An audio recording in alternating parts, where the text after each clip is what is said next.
दुनिया में बहुत से ऐसे अनोखे और जानलेवा केमिकल्स पाए जाते हैं जिनके बारे में हमारे पास कुछ ज्यादा इंफॉर्मेशन नहीं है। लेकिन अगर आपने उनके साथ एक्सपेरिमेंट करते समय जरा भी लापरवाही की तो उसका नतीजा इतना खतरनाक हो सकता है कि आप सोच भी नहीं सकते।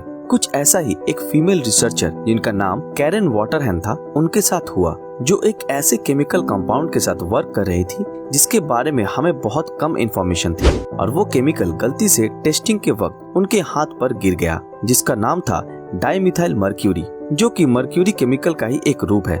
जैसा कि आप सभी जानते हो कि मर्क्यूरी एक सिल्वरी कलर का सेमी लिक्विड केमिकल है जो कि रूम टेम्परेचर पर लिक्विड स्टेट में होता है, बट ये केमिकल वाटर की तरह कलरलेस स्टेट में पाए जाते हैं, जिसकी स्मेल मीठी सी आती है। कैरन को पता था कि वो जिस केमिकल के साथ काम कर रही थी वो एक बहुत ही डेंजरस केमिकल था, इसलिए उन्होंने उस हिसाब के कपड़े, ग्लव्स और वो सारी चीजें पहन रखी थी जिससे कि वो अपने आप को सुरक्षित रख सके। पर वो कहते हैं ना, नजर हटी दुर्घटना घटी।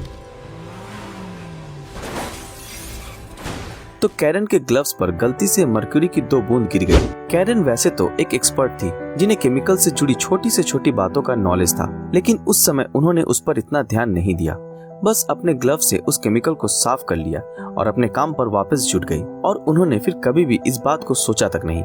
मगर 5 महीने बाद कैरन ने कुछ ऐसी चीजों का एक्सपीरियंस करा जिन्होंने उन्हें सोचने पर मजबूर कर दिया। उन्हें आसपास की चीजें हिलती डोलती नजर आने लगी। वो चलते चलते दीवार से टकरा जाती और उन्हें कान में अजीबोगरीब आवाजें सुनाई देती। चलते वक्त उनका बैलेंस भी सही नहीं रहता और बोलने में भी उन्हें परेशानी महसूस होती थी। ये सारे सिम्टम्स एक दिमागी बीमारी की तरफ इशारा कर रहे थे, क्योंकि जाहिर सी बात है कि ऐसी चीजें जब भी होती हैं तब आपका ब्रेन सही से वर्क नहीं कर रहा होता, और ऐसा लग रहा था कि मानो उनके दिमाग के न्यूरॉन्स दिन पे दिन मरते जा रहे हैं। इन सभी बातों से घबराकर उन्होंने तुरंत अपना ब्लड टेस्ट करवाया, और उसके बाद जब रिपोर्ट्स आई तो उसने सबको चौंका कर रख दिया, क्योंकि कैरन के ब्लड में 4000 माइक्रोग्राम पर लीटर से भी ज्यादा मर्क्यूरी पाई गई, जो कि एवरेज ह्यूमन बॉडी से 4000 गुना ज्यादा थी। तो इस बात से हम कह सकते हैं कि कैरन की ये कंडीशन मर्क्यूरी पॉइजनिंग के कारण हुई थी। पर ये केस बाकी केसेस की तरह सीधा नहीं था।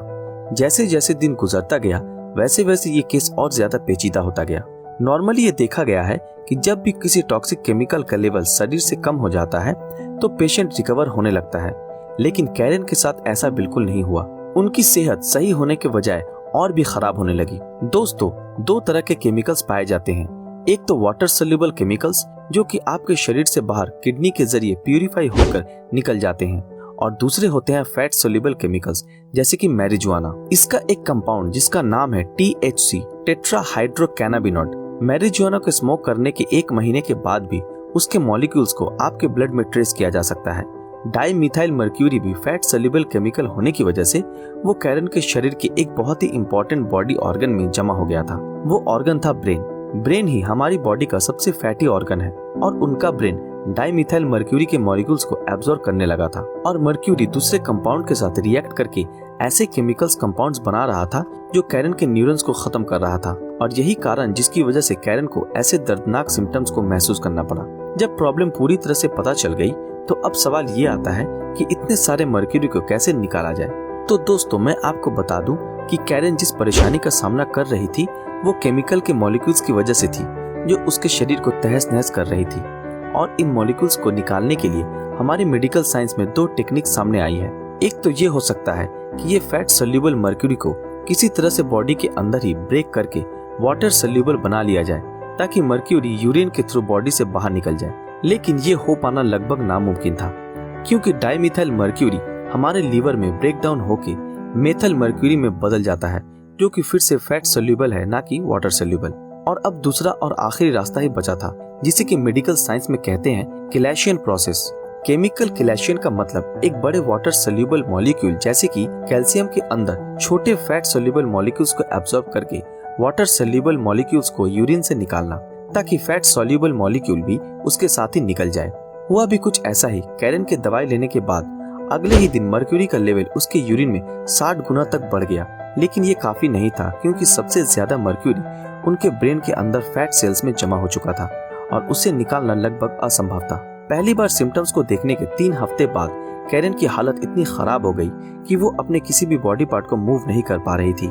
यहाँ तक कि वो इमोशंस और फीलिंग्स तक को भी एक्सप्रेस नहीं कर पा रही थी। पर एक दिन उनके हस्बैंड और स्टूडेंट ने उनकी आंखों से आंसू निकलता देखा, पर बिना किसी एक्सप्रेशन और मूवमेंट के। डॉक्टर से पूछने के बाद उन्होंने ये बताया कि रिपोर्ट्स के हिसाब से दर्द क्या होता है वो उससे भी महसूस नहीं कर पा रही थी।